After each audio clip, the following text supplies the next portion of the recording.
listening to the X-Zone Broadcast Network, www.xzbn.net. Radio's authority on the world of the paranormal and the science of parapsychology, celebrating 25 years of broadcasting around the world and to the great beyond.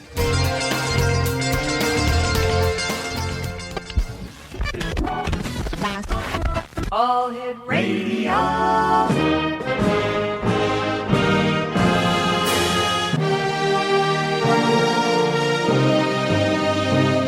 Welcome to the X-Zone, a place where fact is fiction and fiction is reality. Now, here's your host, Rob McConnell.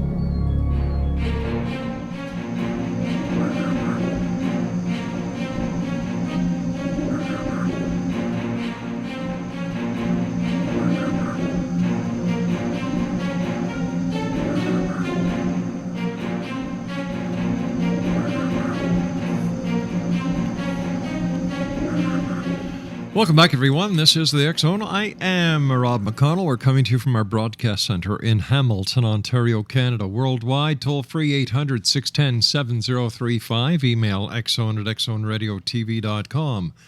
On all social media sites, X-Zone Radio TV. And our main website where you can listen to the X-Zone, 7/24/365, as well as the live show Monday through Friday from 8 p.m. until midnight. www.xzoneradiotv.com. And don't forget, you can also watch the first season of the X-Zone TV show at xzonetv.com. My guest this hour is Donald B. Carroll. He spent his career working in fire and rescue as a district chief, academy instructor, and paramedic. Now, during those 30 years, he raised a family and pursued the meaning of life through extended study into the Edgar Cayce readings and other spiritual, scientific, and philosophical materials.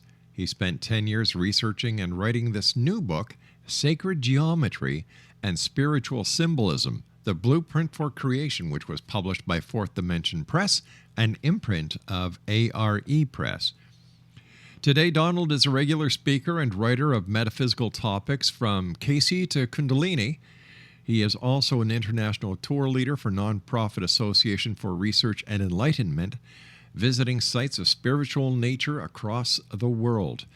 He will be leading a tour to sacred and mystical sites in England in September of 2016, and you can learn all about these tours at edgarcayce.org or by visiting Donald's website, donaldbcarroll.com. And Donald B. Carroll, welcome to the X-Zone.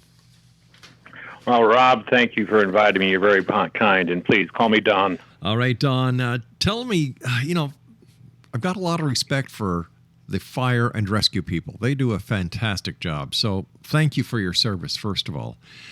But what was it that made or guided you to write about sacred geometry? Isn't that a little bit off base for fire and rescue people? Yeah, fire and rescue, you're with what you deal with in emergencies. You're pretty pragmatic, but when you spend a career of about 33 years in it, and as we provided the paramedics, you deal with a lot of life and death and all the questions that come through with that. And I would say it's kind of not only been my journey even earlier than that, and that just helped extend it. I think it's humanity's journey about understanding that, we are more than, what our bodies here, our consciousness and our spirituality goes much further. So, during that time, I, pursued it. And then as I retired, it gave me an opportunity to pursue it. And even as I was doing it then in much more detail. Bringing heaven and earth together in ourselves, humanity's journey. What does this mean? As I said, I see it as humanity's journey. We've heard the term before about bringing heaven and earth together, and really, if you look at spiritual traditions around the world, it's really what they're striving for. If you look at whether sacred sites or the concepts in the Bible, other places where they go to worship the high places because that's where heaven and earth came together. The axis mundis, that was symbolic of raising that higher consciousness, that spirituality within ourselves to become. In Western tradition would be, you might say, Western Christian tradition, become Christ-like would be the term. In Eastern traditions and in Hindu and Buddhist traditions, you become a bodhisattva, an enlightened one on earth, to bring that heaven and earth together while we're here and help others and evolve on our own path. You deal with sacred geometry and spiritualism, symbolism. Well, for our listeners who may be hearing about sacred geometry for the very first time, how would you describe it? Yeah, a lot of people, when the first time they hear, okay, what's sacred about geometry? And what it is, it's the geometry, you might say, of spiritual symbolism. Sacred geometry really is that. Listen, I'm going to give you a bit of a break here because we have to take our break. Sure. We'll be back on the other side of this commercial, X-Zone. Don't go away.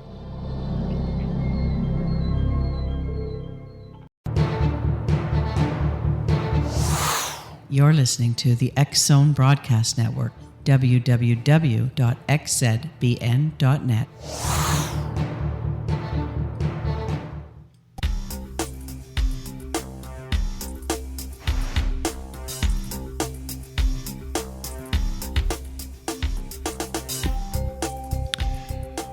Donald B. Carroll is our special guest this hour, X-Zone. We're talking about Donald's new book. It's entitled Sacred Geometry and Spiritual Symbolism, The Blueprint for Creation.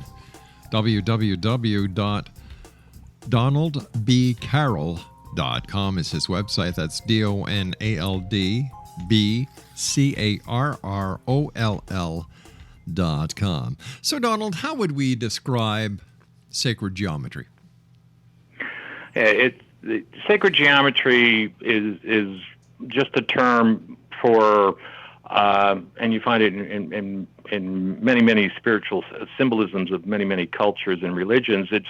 It's universal patterns that we find throughout our reality, and quite often is seen in sacred architecture or what's considered sacred art.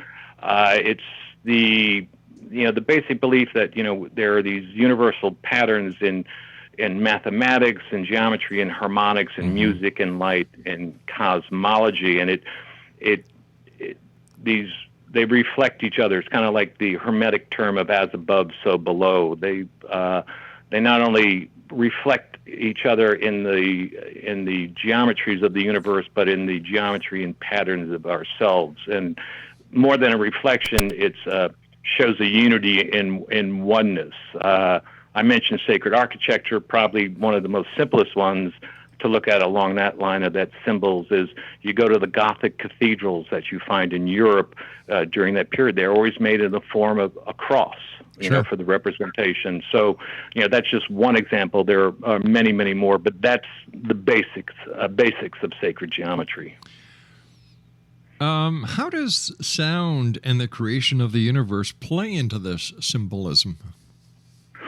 Well, yeah, it's actually, I find that very fascinating in that, because if you first looking at sound in almost all your traditions, how the universe was created and what we have today was created, the earth, etc., by spiritual traditions is God spoke, God breathed across the waters. Eastern traditions, the Om, the sacred word of creation. And so, actually even before light, there was sound, let there be light. And so it was sound. And what's fascinating with that is science is now coming out from NASA work and the CERN Institute and the Planck spacecraft project, is that they're coming to the conclusion now that the universe, what we have today, the universe was created from sound. So fascinatingly, in recent years, science is now confirming what spiritual traditions, whether Eastern or Western, have been saying for thousands of years. So we have that sound creating, from that sound, the Big Bang, so to speak, creating matter from that.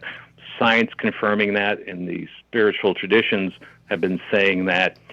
And when you look at that, and as they describe it, it's kind of like ripples across a lake. If you threw a bunch of pebbles into a lake or a pond, and you get all these ripples, circular ripples going out in all ways and crisscrossing each other and creating spiritually these patterns, which would be from that, like the Vesica Pisces, very simple example, which is just two overlapping circles, and where they overlap creates that almond shape. In Italian, it's called the mandorla, but it creates that almond shape. And well, in the 15, 14, and even actually back to the 1100s, if you look in Christianity, in that petal almond shape, they would actually use that, and only two individuals were allowed to be put inside that shape, because it represented in sacred geometry the creative energy, the creative womb, goddess energy, so to speak. But the two people that were allowed in the Christian tradition to put in there was Jesus and his mother Mary, which is interesting because, Jesus, the Christ in the tradition, was the Son of Man and Son of God. So he brought heaven and earth together, and Mary brought God, birthed God onto earth. So she was another channel, so to speak, of bringing heaven and earth together. And again, here's these kind of ripples that are depicted. It's a very elegant way of what would be depicted the same way in science. And then Vesica Pisces is also known as a form generator. Very briefly, from those two overlapping circles, simply with a straight edge and a pencil, you can create all the polygons, which is the technical math term from the triangle to the square, pentagon, heptagon, septagon. So almost wave to particle in the science aspect of it, in which what science is saying, the universe being created from sound into matter, to the same thing spiritual traditions say. So could we say that the crop circles that are cropping up all over the place could be modern day sacred geometry or symbols?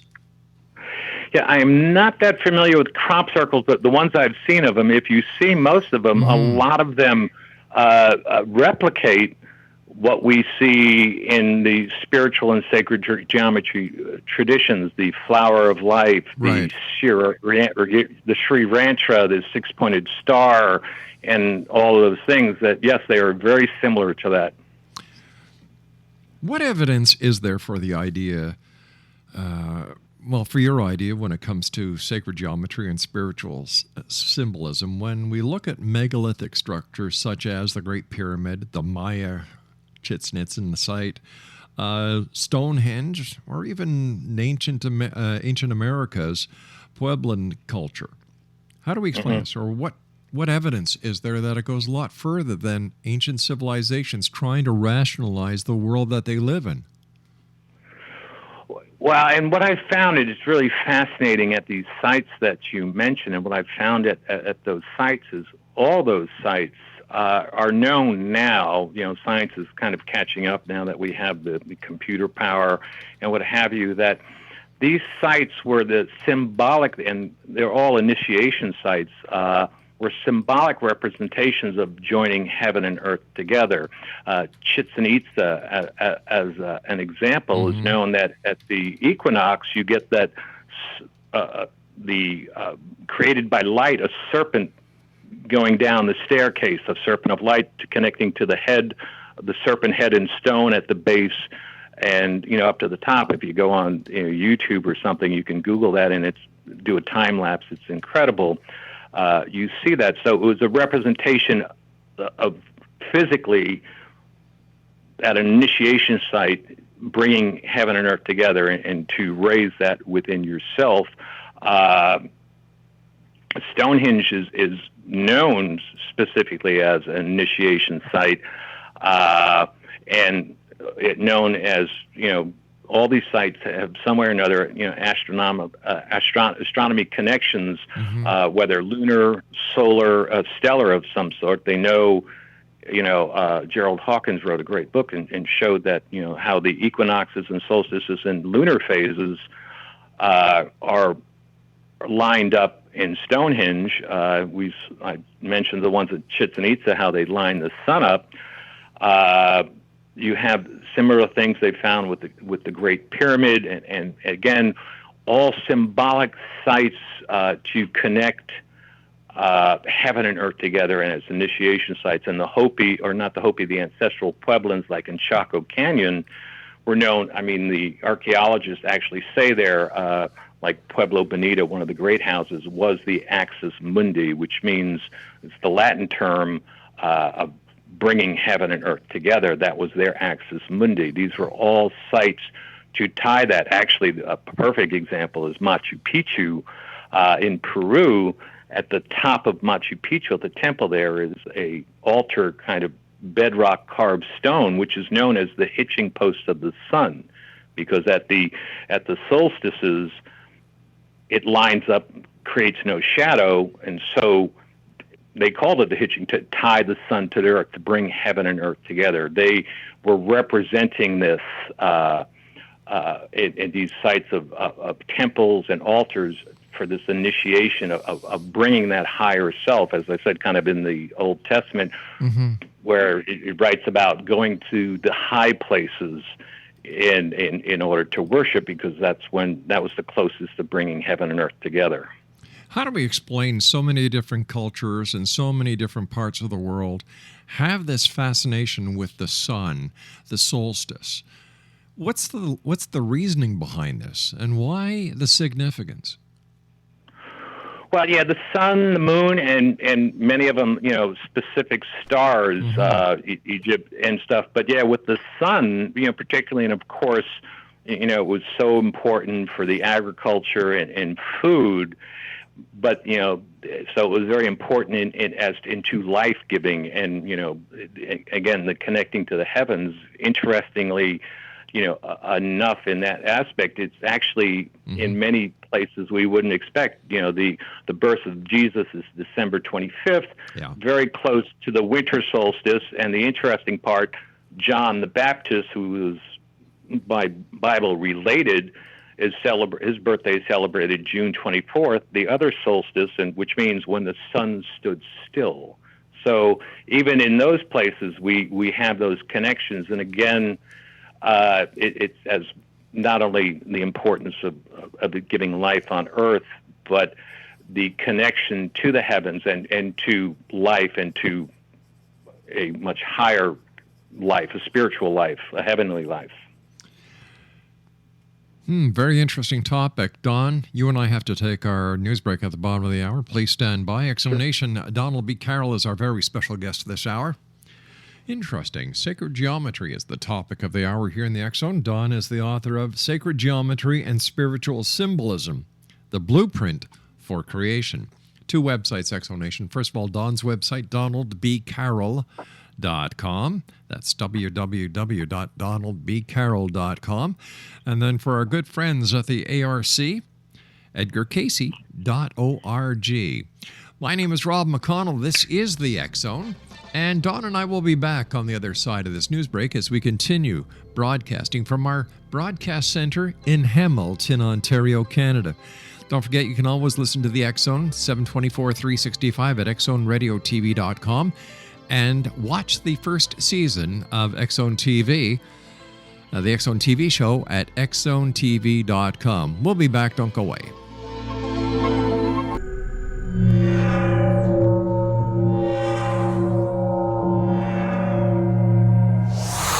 You're listening to the X-Zone Broadcast Network, www.xzbn.net.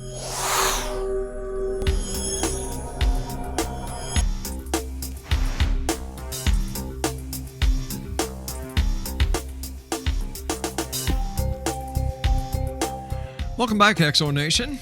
My guest this hour, very interesting gentleman. His name is Donald B. Carroll. He spent his career in fire and rescue as a district chief, academy instructor, and paramedic. And during those 30 years, he raised a family and pursued the meaning of life through extended study into the Edgar Cayce readings and other spiritual, scientific, and philosophical materials. He's the author of Sacred Geometry and Spiritual Symbolism, The Blueprint for Creation.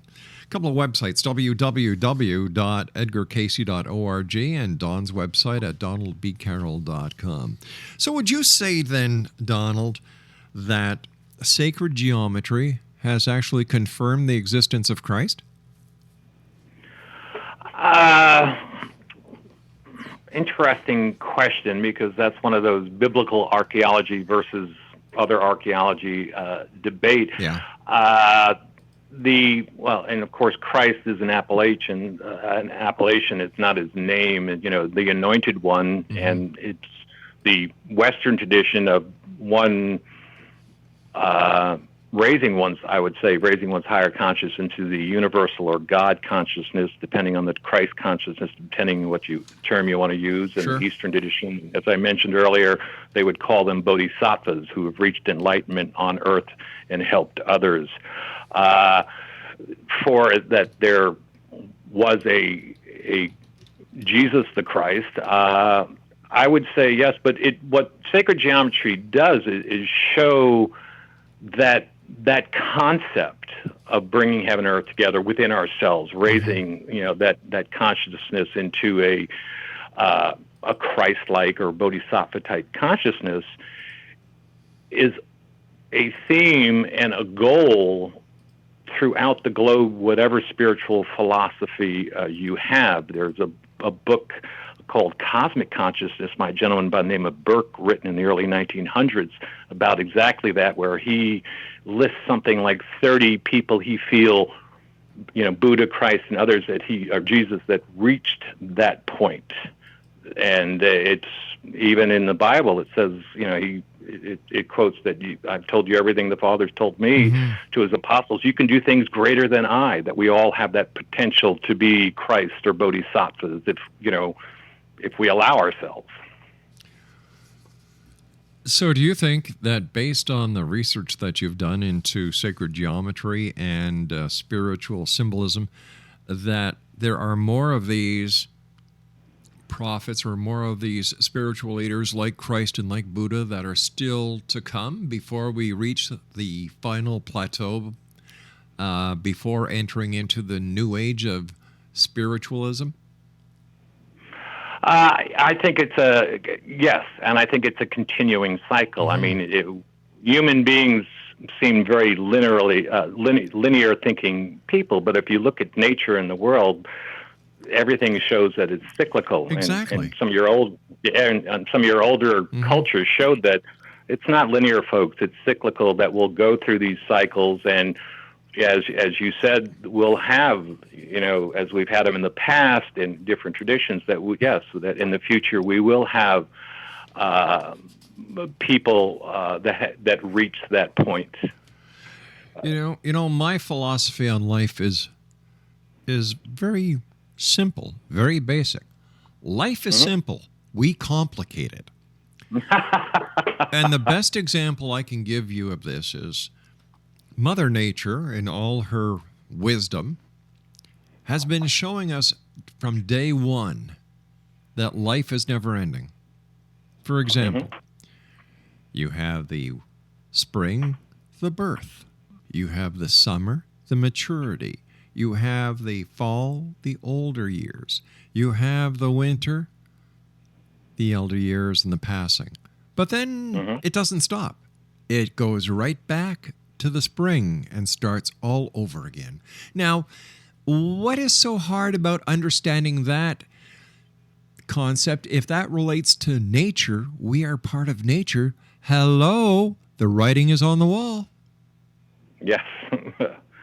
And I agree with you that it is cyclical, and it's life, death, or passing, and rebirth, and it's the kind of thing you don't whether you want to call it heaven or universal consciousness, you don't go there, you grow there. Yes. And you grow there through learning through multiple cycles. Actually, Teilhard de Chardin, who wrote several great books, The Human Condition and a few others, who was a world-famous, besides a Jesuit priest, paleontologist involved with the discovery of the Peking man, wrote about our consciousness is about evolving,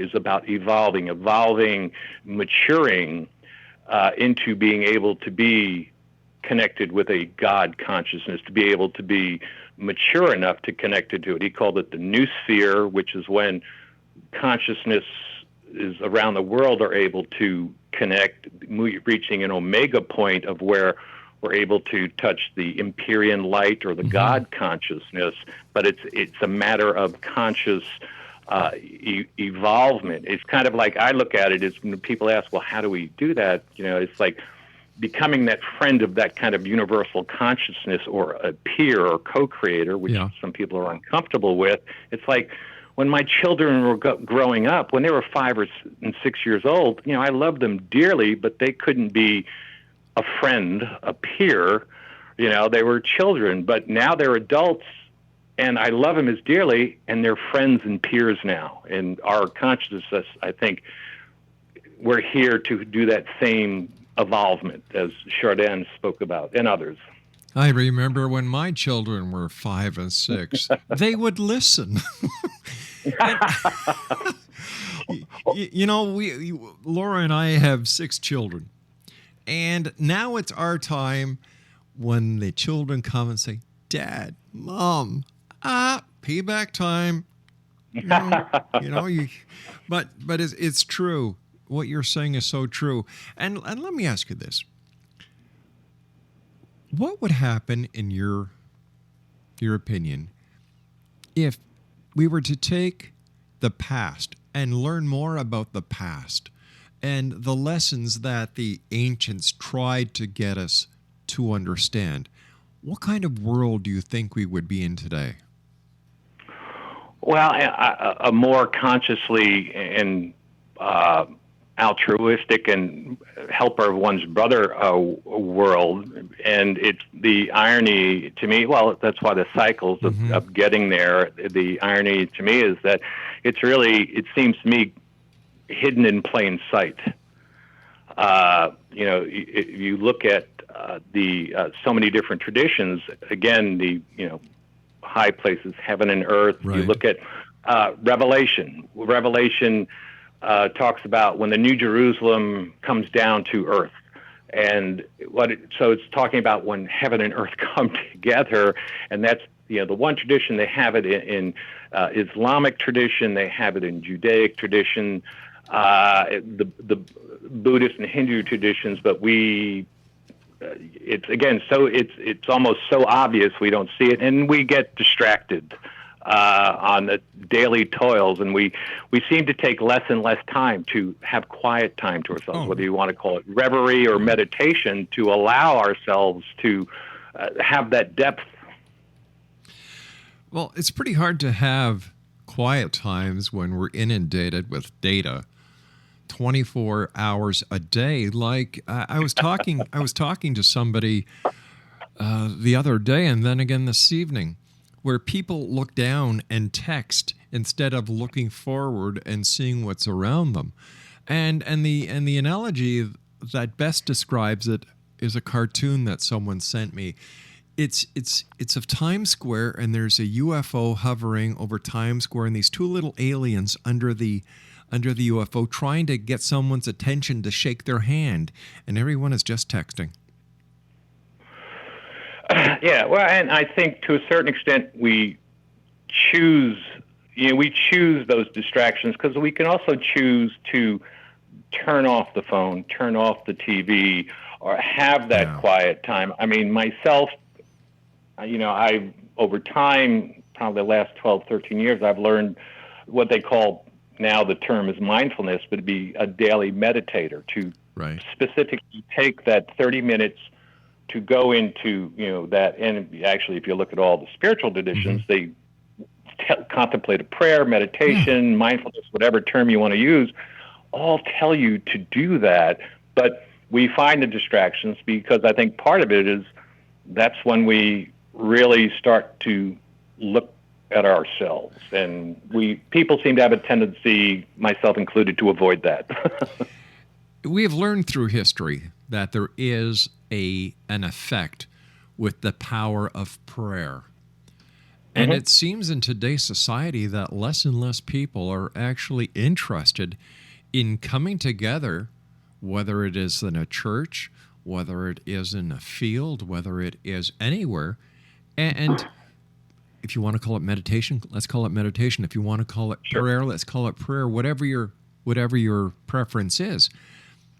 You would think in these days and these times that people would be coming together to try and make that positive difference that we all can make. And I believe in the power of prayer. I believe in the power of belief. In my opinion, belief is the strongest power in the universe. So I have a problem trying to understand why people of today do not get the hint that the ancients knew only too well. Well, and even in that time, you look at the ancient histories, not everybody was getting it, so to speak. Right. Not everyone was going there. It seems probably why we go through these cycles of some are looking consciously to evolve to that, some unconsciously, subconsciously, and some are just too distracted. It's, again, going back to the analogy of children, what's the attention span of a 5 or 6 year old versus the attention span of an adult? Sure. And belief is, and not only belief, it's been proven in meditation. I find it quite interesting. It's been around for thousands of years, but prior to about the 1950s, they would tell you, oh, well, yeah, it's subjective. It's all in your head, obviously, but it's just what you're feeling. But then when science was able to catch up and create machines that could read brainwaves, EEGs, suddenly they're like, oh, brainwaves are changing when they meditate. Alpha waves are going up. Beta waves are going down. We're seeing it strengthens the immune system. It lowers blood pressure. And now that they have machines that can measure it, it's real for science. It was real before, but science couldn't measure it, so it couldn't count. But can you blame people for being leery? Because throughout history, academia, religion, and other people that the citizens used to look up to lied through their teeth. So it comes to a point where, prove it. Sure, and there are, unfortunately, in human nature, there are the quote-unquote snake oil salespeople out there. But then there are the ones that are found, and I understand the scientific method. I get it, repeatable, measurable.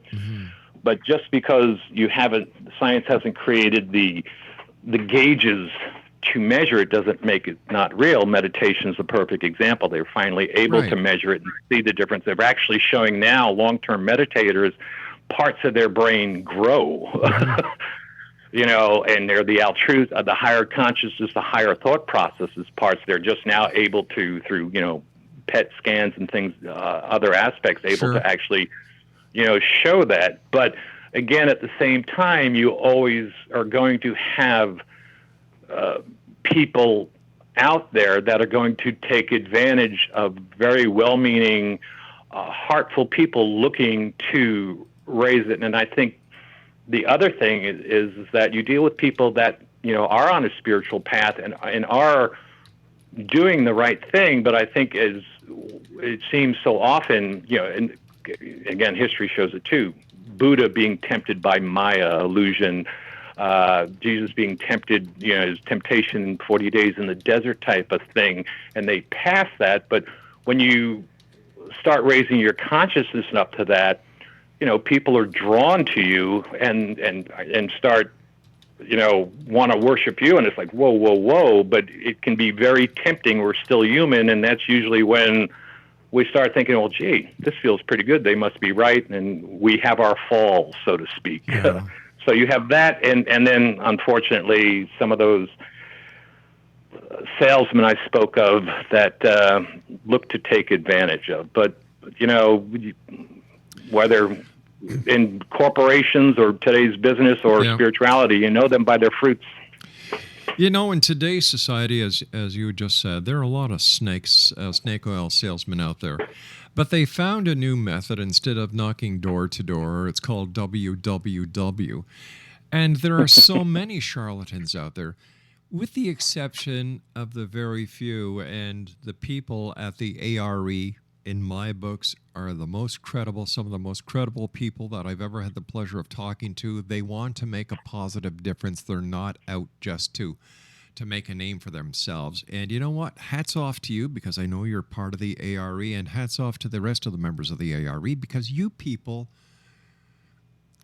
the work you do is very important. So please, never give it up. Well, and thank you. That's very kind to say. And really, that's my experience there. It's people that, the belief, the faith, and also of trying to bring others, along to help that, because of, the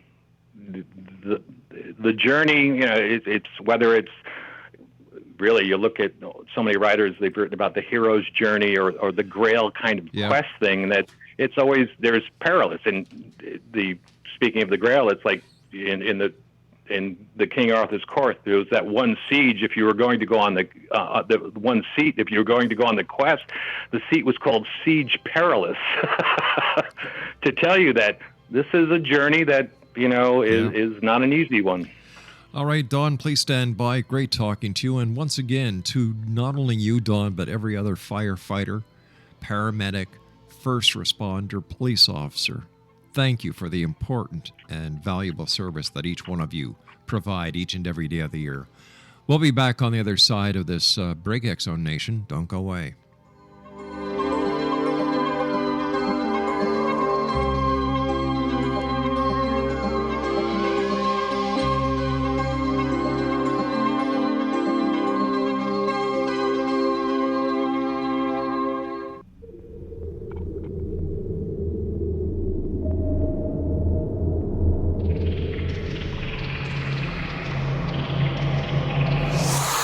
You're listening to the X Zone Broadcast Network, www.xzbn.net.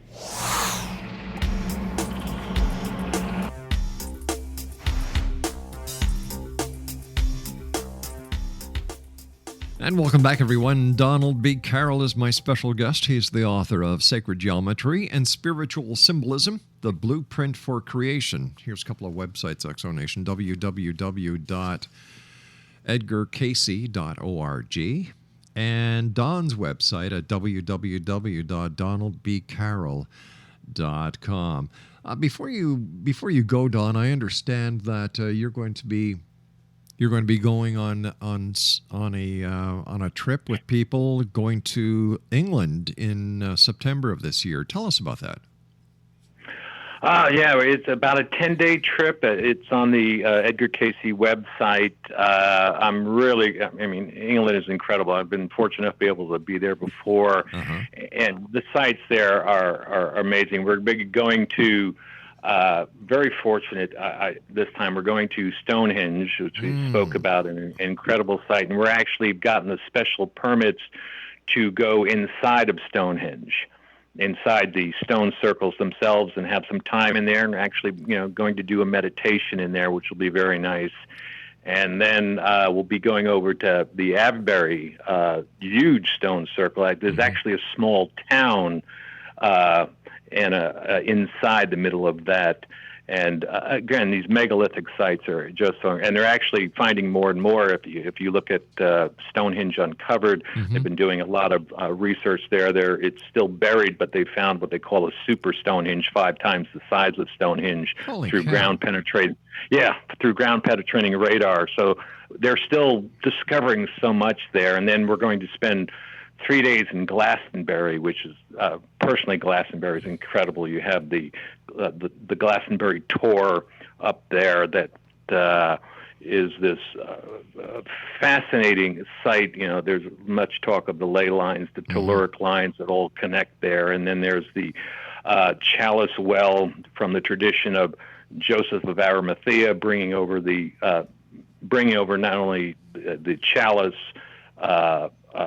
from Jesus from the Middle East, but also Mary. That's right. And then you have the Glastonbury Abbey, which is incredible. And we're going to have 3 days there, so you can really explore and appreciate the site, along with going to Stratford-on-Avon, where Shakespeare was from, and some other megalithic sites that aren't on the general path, along with Silbury Hill, which is this amazing megalithic made hill, the largest one in Europe, man-made, that's connected, evidence showing it connected to Stonehenge and the Uffington horse chalk carving in the side of one of the mountains there. It's just, it's really, there is the ancient sites in England are really, and the history there is really incredible. Fascinating. Don, thank you ever so much for coming on the show tonight. It's been a great pleasure talking to you. Come on, give your book a final plug in your websites. Come on, you can do it. Well, yeah, thank you. Yeah, I'm not the best at that. It's it was 10 years of research, probably a lot of it trying to prove myself wrong, but it's about, sacred geometry and spiritual symbolism and how it creates this blueprint of creation. And my website, www.donaldbcarroll.com, which I've written other articles that I've posted on there, and the Edgar Casey website, where there's some of the stuff I've written on there, edgarcasey.org, along with the information for that England tour coming up this September. Don, take care of yourself. Congratulations on a book well done. It's been a pleasure talking to you, and please, my very best to all the great people at the ARE. I will, Rob. Thank you very much. Good night, sir. I'll be back on the other side of this commercial break, Exo Nation, as we continue live and around the world from our broadcast center.